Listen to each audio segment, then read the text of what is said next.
Hello students, welcome to all of you on my YouTube channel Shukla and company. बेटा आज हम अपना money and banking का next lecture start करने चल रहे हैं। कि आपको याद होगा कि हम लोग बैंकिंग के टॉपिक को स्टार्ट कर चुके थे, तो बैंकिंग के ही टॉपिक को हम कंटिन्यू करते हैं। आज के टॉपिक को हम स्टार्ट करें उससे पहले आप क्वेश्चन सुन लीजिए, जिसको आपको कमेंट बॉक्स में आंसर करना है। पहला क्वेश्चन आपका है कि बैंक के एजेंसी फंक्शन कौन कौन से होते हैं, उसका आंसर आपको बताना है। सेकंड क्वेश्चन आपका है कि बैंक्स कितने प्रकार से लोन देते हैं, मीन्स एडवांसेस ऑफ लोन जो होते हैं वो कितने टाइप्स के होते हैं कि जो बैंक के द्वारा प्रोवाइड किए जाते हैं। ये दो क्वेश्चन हैं जिनके आपको कमेंट बॉक्स में आंसर बताने हैं। आते हैं हम आज अपने टॉपिक पे। आज का हमारा पहला टॉपिक जो है सेंट्रल बैंकिंग मीन्स केंद्रीय बैंकिंग। देखिए कि सेंट्रल बैंकिंग की जो बात है, आप इस चीज को ध्यान दीजिएगा कि सेंट्रल बैंक ऑफ इंडिया और सेंट्रल बैंकिंग में डिफरेंस है। सेंट्रल बैंक ऑफ इंडिया एक बैंक है अपने आप में, और सेंट्रल बैंकिंग मीन्स यहाँ केंद्रीय बैंक की बात जो हो रही है वो टॉपिक है कि इसको देखते हैं, अभी समझ में आएगा हमें क्या है। कि there have been 3 great inventions since the beginning of time, fire, wheel and central banking. Will Rogers, इन्होंने क्या बोला कि विल रॉजर्स ने कि जब से हमारा कह सकते हैं कि मानव सभ्यता स्टार्ट हुई तो उसमें 3 महत्वपूर्ण खोज हुए हैं। एक पहला हमारा आग, जिससे आप कह सकते हैं कि हमें रोशनी मिलती है। दूसरा व्हील मीन्स पहिया, जिससे हमारा ट्रांसपोर्टेशन हुआ, मीन्स एक जगह से दूसरे जगह पे हम मूवमेंट कर सकते हैं। और थर्ड जो है सेंट्रल बैंकिंग मीन्स जो किसी भी देश की इकोनॉमिक कंडीशन को क्या कर सकता है, कंट्रोल करता है। ठीक। The suggestions of central banking is firstly given by Warren Hastings in 1913 Chamberlain commission. कि अगर बात किया जाए कि सबसे पहले सेंट्रल बैंकिंग का जो कॉन्सेप्ट इंट्रोड्यूस किया गया या मीन्स किसके द्वारा ये सजेस्ट किया गया, तो वारेन हेस्टिंग के द्वारा किया गया था 1913 में। फिर उसके बाद बात आती है thereafter in 1926 Hilton Young commissions means 1926 में हिल्टन यंग कमीशन ने भी इस चीज का सजेशन दिया कि सेंट्रल बैंकिंग कंट्री में होना चाहिए। और in 1931 central banking inquiry committee formed. 1931 में क्या हुआ कि सेंट्रल बैंकिंग इंक्वायरी कमेटी की स्थापना की जाती है on the recommendation of such committee in 1934। और इस कमेटी के कह सकते हैं कि प्रस्ताव के बाद 1934 में RBI act passed and on 1 April 1935 start its function operation. कि कहने का मतलब है कि आरबीआई ने 1 अप्रैल 1934 से अपना ऑपरेशन मीन्स अपना कार्य स्टार्ट कर दिया। अब देखिए आगे, RBI is the central bank of India means apex bank. अब ये देखिएगा, एक क्वेश्चन बहुत ज्यादा आपका पूछा भी जाता है कि अपने देश में जो है सेंट्रल बैंक कौन सा है, तो आरबीआई है, और इसी को एपेक्स बैंक ऑफ इंडिया के नाम से भी जाना जाता है। मीन्स एपेक्स बैंक कौन सा है इस देश का, तो वो आरबीआई है। RBI was nationalised on 1 January 1949 means reserve bank of India का राष्ट्रीयकरण जो हुआ था वो 1 जनवरी 1949 को हुआ था। ये टॉपिक हम पहले भी आपको बता चुके हैं कि राष्ट्रीयकरण की बात। फिर हेड ऑफिस जो है आरबीआई का वो मुंबई में है।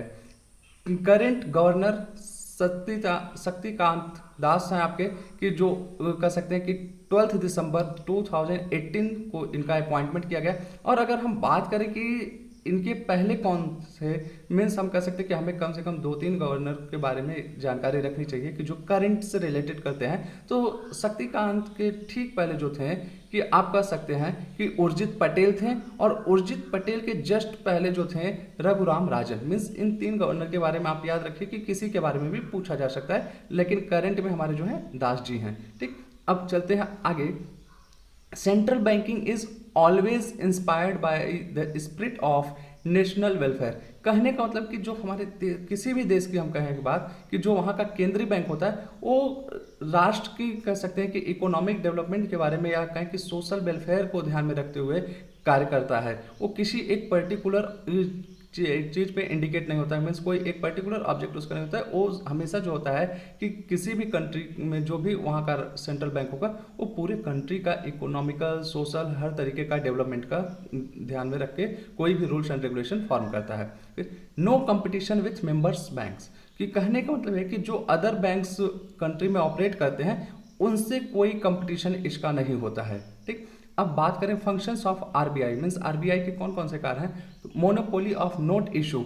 अब आपको ये पता होगा कि जो अपने यहाँ नोट इशू किया जाता है वो आरबीआई के द्वारा ही किया जाता है, एक्सेप्ट, आप ध्यान दीजिएगा, रुपीज़ वन के नोट पे जो होता है फाइनेंस सेक्रेटरी का इशू जो सिग्नेचर होता है, वो नोट जो होता है कि आरबीआई के द्वारा नहीं इशू किया जाता। बाकी जितने भी नोट्स हमारे यहाँ हैं उन पे सब पे क्या होता है कि आरबीआई के गवर्नर के सिग्नेचर होते हैं और आरबीआई के द्वारा इशू किए जाते हैं। फिर बैंकर्स बैंक मीन्स जितने भी हमारे यहाँ बैंक हैं उन सबको अगर कभी भी किसी भी तरीके की नीड्स पड़ती है, कोई भी हेल्प चाहिए, वो आरबीआई के पास ही जाते हैं। फिर लेंडर ऑफ लास्ट रिसोर्ट, कहने का मतलब कि अगर जितने भी बैंक हैं या हम कहें गवर्नमेंट्स हैं जिनको फंड्स वगैरह की ज़रूरत पड़ती है, लोन्स वगैरह की, अगर उनको कहीं से पैसे नहीं मिल पाते हैं तो उनको कौन प्रोवाइड करेगा? वो आरबीआई करेगा। मीन्स अल्टीमेटली आरबीआई के पास ही वो लोग जाएंगे। ठीक। पब्लिशिंग ऑफ इकोनॉमिक स्टैटिस्टिक्स, कहने का मतलब है कि टाइम टू टाइम जो हम कह सकते हैं कि हमारे कंट्री का इकोनॉमिक ग्रोथ की बात हो या इकोनॉमिक से रिलेटेड कोई भी चीज़ें डाटा होती हैं, वो सब क्या होते हैं कि आरबीआई के द्वारा पब्लिश किया जाता है, जारी किया जाता है। और आप देखते होंगे कि हमेशा क्या होता है कि हर 3 महीने पे मीन्स थर्ड मंथली आप इवेल्यूएशन देखते हैं आरबीआई के द्वारा कंट्री का जो इकोनॉमिक डेवलपमेंट होता है या जो वो भी हमारी चीज़ें होती हैं कि जो कह सकते हैं कि एक कंट्री के ग्रोथ की बात होती है, वो आरबीआई के द्वारा किया जाता है। गवर्नमेंट बैंकर्स एजेंट एडवाइजर, और हम कहें कि सरकार की तरफ से भी बैंक का काम करता है और सरकार के एजेंट के तौर पे काम करता है और सरकार को टाइम टू टाइम आप कह सकते हैं कि एडवाइस भी देता है कि मीन्स किस तरीके से देश का जो कह सकते हैं कि आर्थिक पे विकास हो सकता है, उसके बारे में क्या करता है कि आरबीआई सरकार को अपनी सलाह देती रहती है। फिर क्रेडिट कंट्रोल मीन्स साख पे आप कह सकते हैं नियंत्रण, इसके बारे में अभी हम देखते हैं कौन कौन से स्टेप्स होते हैं आरबीआई के द्वारा लिए जाते हैं। फिर providing loans to foreign banks, RBI जो होता है कि विदेशी बैंक जो होते हैं उनको लोन वगैरह भी प्रोवाइड कराता है। अब यहाँ पे देखिए जो फॉरेन बैंक होते हैं उनको लोन प्रोवाइड कराने का मेन ऑब्जेक्टिव जो होता है कि फॉरेन करेंसी अपने यहाँ आए। फिर लोन टू गवर्नमेंट, और ज़रूरत पड़ने पे ये सरकार को भी लोन प्रोवाइड कराता है। चलते हैं अगले टॉपिक पे। Restricted functions of RBI means कौन कौन से ऐसे कार्य हैं जो आरबीआई को नहीं करने चाहिए या उनके ऊपर क्या कर सकते हैं कि आपको रोक लगी हुई है। No interest on deposits means RBI के पास जो जमा होता है उस पर वो कोई इंटरेस्ट नहीं प्रोवाइड कराता है। फिर restrictions on loan without security means RBI कभी भी किसी को लोन नहीं देगा बिना सिक्योरिटी के। और जब यहाँ लोन देने की बात आती है तो आरबीआई ये याद रखिएगा जनरल पब्लिक से कभी भी डीलिंग नहीं करता। तो यहाँ पे जो भी बातें आ रही हैं वो है कि बैंकों के द्वारा और सरकार के पॉइंट ऑफ व्यू से बोला जाए मीन्स अगर सरकार को लोन दे रही है या बैंकों को दे रही है तो बिना सिक्योरिटीज का नहीं देगी। फिर एडवांसेस टू पब्लिक, सामान्य जनता को कभी भी लोन नहीं देगा या हम कहें कि सामान्य जनता से कभी ये डिपॉजिट्स एक्सेप्ट नहीं करता है, जमा। फिर restrictions on purchase of shares and debentures, हम बोले कि आरबीआई कभी भी शेयर वगैरह में पैसा इन्वेस्ट नहीं कर सकता है। Purchase of fixed assets and sale of fixed assets means अचल संपत्तियों का क्रय और विक्रय आरबीआई नहीं कर सकता है। फिर बात करते हैं credit control of RBI means साख जो होता है हमारा कहा कि क्रेडिट्स की जो बात आती है लोन्स वगैरह के, तो हम यहाँ पे बोले कि मीन्स मार्केट में जो हमारा फ्लो ऑफ मनी होता है मीन्स सर्कुलेशन ऑफ मनी होता है उसका कंट्रोलिंग आरबीआई के द्वारा किया जाता है कि मीन्स अगर बहुत ज़्यादा मनी मार्केट में आ जाए तो वो भी सही नहीं है मार्केट के लिए, और बहुत ज़्यादा कम मनी रहे कि मीन्स हम कहा कि एक लिमिट्स के नीचे अगर मनी आप चला जाए तो वो भी मार्केट के लिए सही सिचुएशन नहीं होता। तो उस चीज़ पे आरबीआई हमेशा अपना नज़र बनाए रहता है। तो यहाँ पे अगर हम देखें qualitative control and quantitative control, दो तरीके के हमारे पास क्या कर सकते हैं कि आरबीआई के पास जो है कि मेजरमेंट होते हैं या 2 स्टेप्स होते हैं। तो अब हम देखें कि क्वांटिटेटिव कंट्रोल जो है कि यहाँ पे पहला आप देखिए चेंज इन बैंक रेट कि मीन्स यहाँ पे बैंक रेट क्या होता है ये जान लीजिए कि जब आरबीआई क्या करता है कि लोन देता है बैंकों को जो नॉर्मल बैंक मार्केट में ऑपरेशन कर रहे हैं मीन्स ऑपरेट करते हैं, उनको अगर फंड्स वगैरह की एक्स्ट्रा फंड्स की जरूरत होती है तो आरबीआई से लोन ले सकते हैं। तो अगर आरबीआई को ये लग रहा है कि मार्केट में मनी की नीड्स है तो क्या करेगा अपने बैंक रेट को मीन्स जो लोन का रेट होता है उसको कम कर देता है। तो उससे क्या होगा कि जो मार्केट में बैंक्स हैं वो आरबीआई से लोन ज़्यादा लेंगे और जब वो ज़्यादा लोन लेंगे तो लोगों को ज़्यादा लोन क्या करेंगे रिम्बर्स भी करेंगे मीन्स हम कहें कि लोगों को ज़्यादा लोन प्रोवाइड भी कराएंगे। तो इस तरीका है। या अगर आरबीआई को लग रहा है कि नहीं मार्केट में पैसा बहुत ज़्यादा हो चुका है तो बैंक रेट को इंक्रीज कर देगा, जिससे क्या होगा कि जो बाकी बैंक है वो आरबीआई से लोन कम ले पाएंगे और जब लोन कम ले पाएंगे तो लोगों को हम फंड्स भी या लोन भी बहुत कम प्रोवाइड हो पाएगा। फिर operation in open market means open market में क्या होता है कि खुला बाजार की बात कर रहा है कि आरबीआई को अगर ये लगता है कि पैसा बहुत ज़्यादा मार्केट में हो चुका है, तो सिक्योरिटीज़ इशू कर देता है कि, और आरबीआई के सिक्योरिटीज़ लोग नॉर्मली परचेज करना चाहते हैं क्योंकि वहाँ पे उनको सेफ्टी और सिक्योरिटी दोनों मिलती है। मीन्स यहाँ पे क्या है कि उनको रेट ऑफ रिटर्न जो होता है उसका सिक्योरिटी रहता है कि हाँ 100% मिलेगा, क्योंकि आरबीआई अपने में क्या है कि एक रेपुटेटेड ऑर्गेनाइजेशन है, कहें कि इस देश की करंट एपेक्स बैंक है, तो उसमें लोगों का विश्वास फेथ बहुत ज़्यादा होता है। तो जब आरबीआई अगर कोई सिक्योरिटीज मार्केट में इशू करेगा तो लोग जब परचेज करेंगे तो उनका फंड्स जो है वो आरबीआई के पास चला जाएगा। लेकिन इसी का अपोजिट अगर आरबीआई को लग रहा है नहीं मार्केट में फंड्स की कमी है, तो अपनी सिक्योरिटीज क्या करता है कि लोगों से परचेज करता है। जब लोगों से परचेज करेगा तो क्या करेगा, उनको अपनी तरफ से पैसा देगा और सिक्योरिटीज वापस लेगा और लोगों के हाथ में क्या होगा, फिर से फंड्स आ जाएंगे। फिर बात करें चेंज इन सीआरआर, ठीक है। सीआरआर क्या होता है कि ये देखिए कि अगर हम बात करें कि मिनिमम टू आरबीआई, कि कहने का मतलब यह है कि कोई भी बैंक जो है वो अपने पास जो भी जमा है कि उस जमा का कितना परसेंट आरबीआई के पास रखेगा, वो चीज़ बात होता है। तो यहाँ पे अभी करंट में जो आपका सीआरआर का रेट है वो 3% है। और ये याद रखिए कि जब आरबीआई को अगर लगता है कि नहीं मार्केट में कर सकते या बैंकों के पास पैसा अधिक हो चुका है और वो पैसे को लोन के रूप में ज़्यादा लोगों को दे देंगे, तो सीआरआर के रेट को बढ़ा देता है। और जैसे सीआरआर के रेट को बढ़ाएगा आरबीआई, तो बैंकों को क्या करना पड़ेगा, अपने फंड्स का उतना पोर्शन आरबीआई के पास रखना पड़ेगा। और अगर हम कहें कि आरबीआई को लगता है कि नहीं क्या कर सकते हैं कि मार्केट में फंड्स की नीड्स है, तो सीआरआर के रेट को घटा देगा, तो बैंकों के पास पैसा अधिक जाएगा और बैंक क्या करेंगे, मार्केट में लोन दे सकते हैं। फिर हम बात करें चेंजेस इन एसएलआर। एसएलआर क्या होता है, अब इस पर हम बात करते हैं मिनिमम रिजर्व्स। मीन्स कोई भी बैंक है जो उनके पास टोटल फंड्स है उसका कितना परसेंट उसको अपने पास रखना है। मीन्स उतना तो आपको हर हाल में रखना, उसके बाद ही आपको क्या करना है, लोन देना है नॉर्मल पब्लिक को। तो इसके थ्रू भी क्या करता है कि आरबीआई इस रेट के थ्रू भी क्रेडिट कंट्रोल करता है। मीन्स अगर आरबीआई को लग रहा है कि नहीं मार्केट में फंड्स बहुत ज़्यादा है, तो एसएलआर मीन्स स्टेटरी लिक्विड रिजर्व की बात होती है, इस रेट को क्या करता है कि आरबीआई इंक्रीज कर देता है। मीन्स बैंकों को इस चीज़ के लिए कंपल्सरी कर देता है कि आप अपने पास इतना फंड्स तो पहले रिजर्व में रखिए। तो जब बैंकों के पास रिजर्व ज़्यादा रखने की जरूरत आ जाएगी तो उनके पास फंड्स कम हो जाएगा, तो मार्केट में फंड्स कम जाएगा। और अगर यहीं पे हम कहें कि आरबीआई को ये लग रहा है कि मार्केट में फंड्स जाना चाहिए, तो एसएलआर का जो रेट है उसको डिक्रीज कर देता है। और करंट में जो एसएलआर आपका है 18.5% चल रहा है।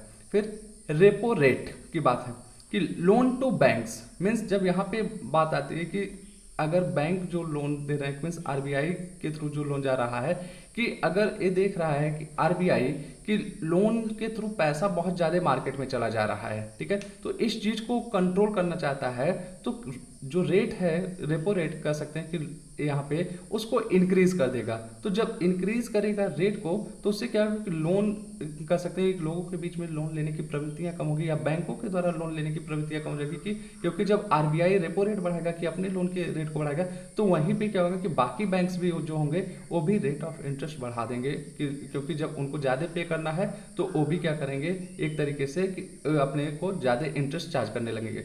फिर यहाँ पे बात करें रिवर्स रेपो रेट, डिपॉजिट्स की बात कर रहा है कि आरबीआई कि जब कह सकते हैं कि उनके पास जो टोटल बैंकों के पास डिपॉजिट्स होता है कितना परसेंट वो रखें, ये जस्ट अपोजिट चलता है, रेपो रेट के जस्ट अपोजिट चल रहा है कि यहाँ पे डिपॉजिट्स के रेट्स को क्या करेगा, जब आरबीआई घटा देगा, कि करने का मतलब कि फंड्स बैंकों के पास ज़्यादा पहुँच जाएंगे। और अगर आरबीआई को लग रहा है कि नहीं फंड बैंकों के पास कम फंड्स हो, तो इस रेट को क्या करेगा, इंक्रीज करेगा।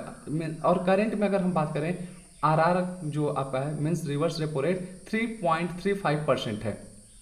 अब हम बात करें अगर सिलेक्टिव कंट्रोल पे, तो यहाँ पे देखिएगा पहला है credit rationing. Means RBI time to time इस चीज़ को ध्यान में रखता है कि जो हमारे यहाँ कॉमर्शियल बैंक्स हैं, जो इंडस्ट्रीज़ हैं, उनको क्या लोन की नीड्स हैं, कि अगर उनको लगता है कि नहीं मार्केट में फंड्स की नीड्स है, तो आरबीआई इसके थ्रू क्या करता है कि जो कॉमर्शियल बैंक्स हैं उनको एक लिमिट डिसाइड कर देता है वो कितना लोन लोगों को कहें या बैंक कर सकते हैं कि इंडस्ट्रीज को दे सकते हैं। फिर मोरल सुसेशन, कि बात यहाँ पे आती है मॉरल्स की, कि ये आरबीआई टाइम टू टाइम लोगों के माइंड पे एक तरीके से क्या कि नैतिक प्रभाव की बात करता है, कि इस चीज़ को लिए भी कहें मोटिवेट या डीमोटिवेट करता है कि उनको मार्केट से लोन लेना चाहिए या नहीं। अगर आरबीआई को लगता है कि लोग बहुत ज़्यादा लोन ले रहे हैं तो उनको अवेयर कराता है, या हम कहें कि उनको इस तरीके से कहें डीमोटिवेट करता है कि नहीं, आपको बहुत ज़्यादा लोन नहीं लेना चाहिए मार्केट से। लेकिन इसी के जस्ट अपोजिट चलें कि अगर लग रहा है कि हाँ कि लोगों को फंड्स की नीड्स है और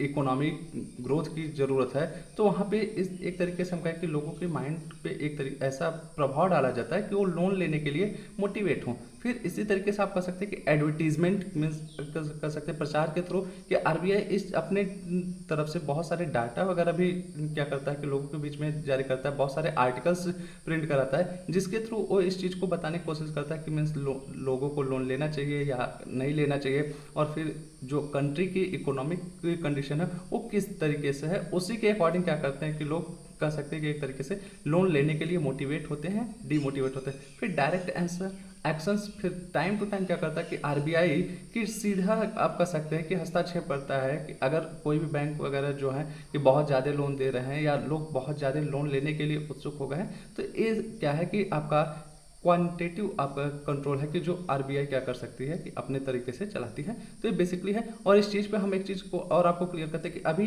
केवल हम यहाँ पे पॉइंट्स को एक्सप्लेन किए हैं, आपको केवल एक हिंट दे दिए हैं, अभी हम इसको अगली क्लास में और डिटेल में एक्सप्लेन करेंगे। इसलिए अगर आप लोग इस चीज़ के लिए टेंशन मत लीजिएगा सर यहाँ पे आप बहुत ज़्यादा एक्सप्लेन नहीं करें, अभी आपको केवल एक इंट्रो देना है, क्योंकि आप हम पहले भी बताएं बैंकिंग एक ऐसा पोर्शन है जहाँ पे आपको चीज़ें याद बहुत ज़्यादा करनी है। तो याद करने के लिए हम आपको क्या करते हैं कि स्टेप बाय स्टेप मीन्स कुछ चीज़ें आपको इंट्रो देते हैं, फिर उसी चीज़ को आगे चल के डिटेल में बताते हैं, ये आप देख रहे होंगे। तो अब आते हैं अगले टॉपिक पे।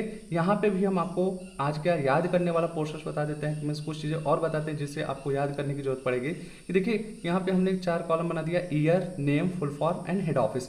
ये मीन्स बहुत सारे बैंक्स हैं जिनके आपको याद रखिएगा डायरेक्ट इस्टेब्लिशमेंट ईयर पूछ लिया जाता है, मीन्स किस ईयर में वो आए, या हम कहें कि उनका शॉर्ट फॉर्म देके फुल फॉर्म आपसे पूछा जाता है, या हेड ऑफिस के बारे में पूछा जाता है। जैसे ईयर कॉलम देखिएगा, 1 जुलाई 1948 IFCI means industrial finance corporation of India की स्थापना की गई और इसका हेड ऑफिस जो है न्यू दिल्ली में है।